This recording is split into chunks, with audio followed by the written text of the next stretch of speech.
Hey, here are 5 stupid things I've noticed about Star Trek. The cult of Gene Roddenberry.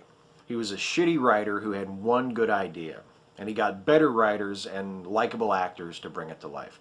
I'd rather give them the credit than the hack about whom the best I can say is he was smart enough to hire them. Now, that's sacrilege to anyone who actually worked on a Star Trek project while Gene was alive, whose name isn't Harlan Ellison, but I'm not judging the man, because I didn't know him, and for all I know, Gene Roddenberry was a great guy. I'm judging his work, and his writing was shit. The original Star Trek had some episodes that were written by some great writers, like Richard Matheson and Ellison, and some very clever writers like D.C. Fontana and Gene Kuhn and David Gerrold. But not Gene Roddenberry. Gene Roddenberry couldn't write his way out of a paper bag if you put an X-Acto knife in his hand and said, "Here, Gene, write with this." Phony multiculturalism. Star Trek was revolutionary, right? Its multiracial crew presented contemporary audiences with a bold and challenging vision of the future. A future where the Asian guy was allowed to drive, the black girl answered the phone, and the Scottish guy was kind of a drunk. It was groundbreaking television. Except for how incredibly racist it was when it was depicting alien races like those rational Vulcans, or those barbaric Klingons, or those scheming Romulans. The human characters weren't defined by their species. Kirk was horny, McCoy was cranky, Sulu was a botanist or a swashbuckler or a gun collector or whatever the hell they decided he was in any given episode.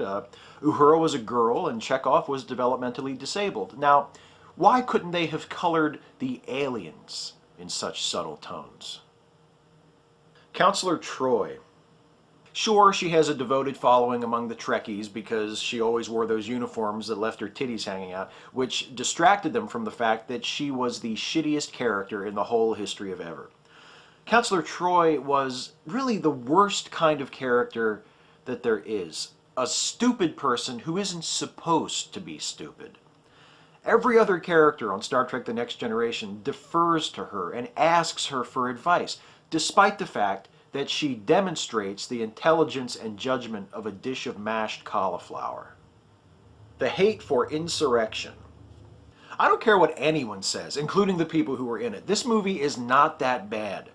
Picard and Data sing, Worf does some funny shit, F. Murray Abraham is there. Look, it's just a fun, diverting romp. Is it great science fiction? No. But neither is anything else with Star Trek in the title. The fans. Not all the fans, certainly, just those who take Star Trek seriously enough that they feel the need to rationalize some of the other items on this list. Look, I consider myself a fan. I love Star Trek.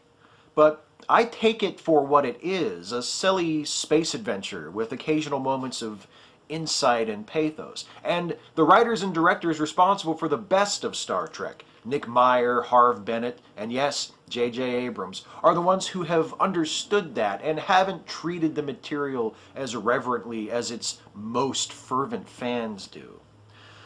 I remember the outrage on the internet a few years ago among Trekkies like poor Bernd Schneider, who runs the Star Trek fan site Ex Astra Scientia, when J.J. Abrams gave that interview where he said he was making his Star Trek movie for the general movie-going public and not the comparatively narrow, devoted Star Trek audience. Oh, the Trekkies just lost their minds over that, as though someone owed them Star Trek.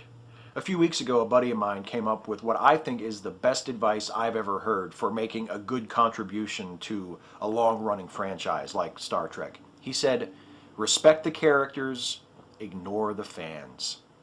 That's great advice for the people who are creating Star Trek, but here's some now for the Trekkies themselves, courtesy of Mystery Science Theater 3000. Just repeat to yourselves, it's just a show. I should really just relax. The hardest part is only picking 5. Catch you next time.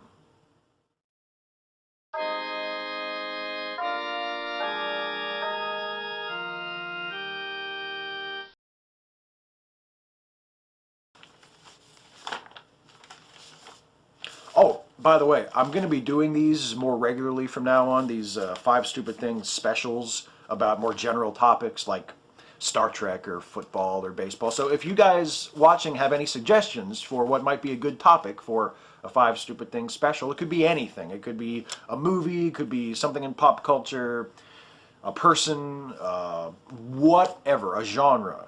It doesn't, a particular artist or actor or whatever. If you have a suggestion for something you think might make a good 5 Stupid Things special, then pass it along. Leave it in a comment or send me a message, and I'll see what I can do. Thanks for watching.